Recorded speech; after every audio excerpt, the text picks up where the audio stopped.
This is Access 2016, Module 5, Part 9.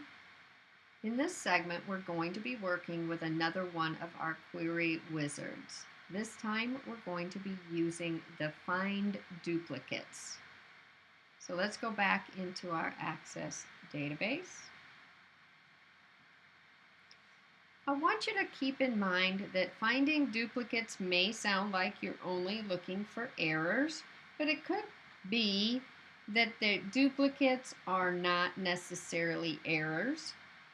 Perhaps if we were working with a company and they were starting projects and they needed a project manager to start those projects, and if we only had 2 project managers in-house, when we find duplicates, we would want to make sure that those start dates, we only had 2 on a given day, so that each project manager could be starting one. So it may not necessarily be that you are looking for errors. It may be that you just need to ensure that there's only 2, or that the duplicates that should be there are. So we're going to start out with, again, create, and since this is a wizard, we're going to choose our query wizard. This is the Find Duplicates query, so we're going to choose that wizard. And it's asking us, do we want to start with a table or a query? Now, you want to remember, like I said in the crosstab, if you start with a query, you need to understand the other query that is the starting point. If you have restrictions or criteria put in there that are going to limit the records that are showing up in the original query, those records will also not be included in this new one that you create from it. Now this time we're going to actually use a table. So we're going to click on the visit table. And then we're going to choose next. Now it wants to know which fields could contain duplicate information. So if we were looking for duplicate animal IDs and we wanted to see how many times a given animal had been in for visits, then we could choose that. In this example, we're going to choose our visit ID, and we're going to look for, not the visit ID. The visit ID would never bring in any duplicates. That is because it is the primary key.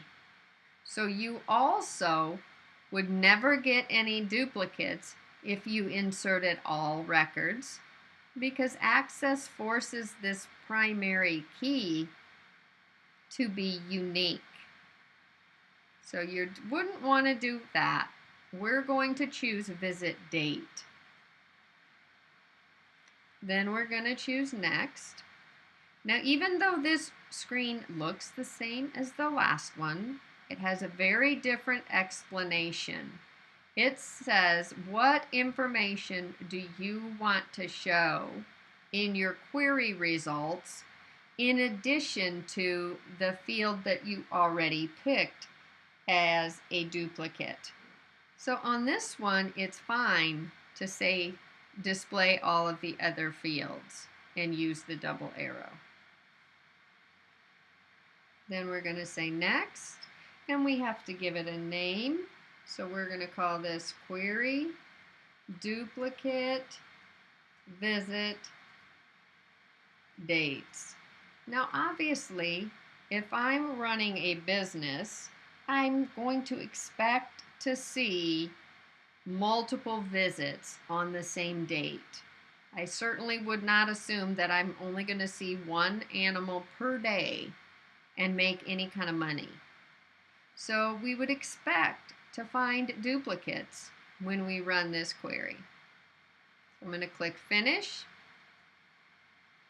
And you can see that we did, in fact, find duplicates.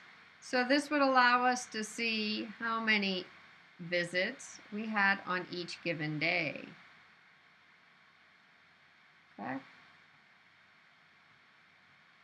So that concludes your query wizard for duplicates. I'm going to go ahead and close this. I'm going to start it again, and I want to point out a couple of areas. So if I click on OK, and again I'm going to start with my visit table. This is the screen where students usually make a mistake. They try to insert too many fields here. This is only supposed to be the field or fields that you think will have duplicate values. One field you should never include on this screen is the primary key to the table you're using, because it cannot contain duplicates. Once we've inserted a field and we go to the next screen, students often confuse that last screen with this one, because they do look alike. But if you read the description, you'll see that they're not. So this one, it's acceptable to include all of the fields, but not that first one.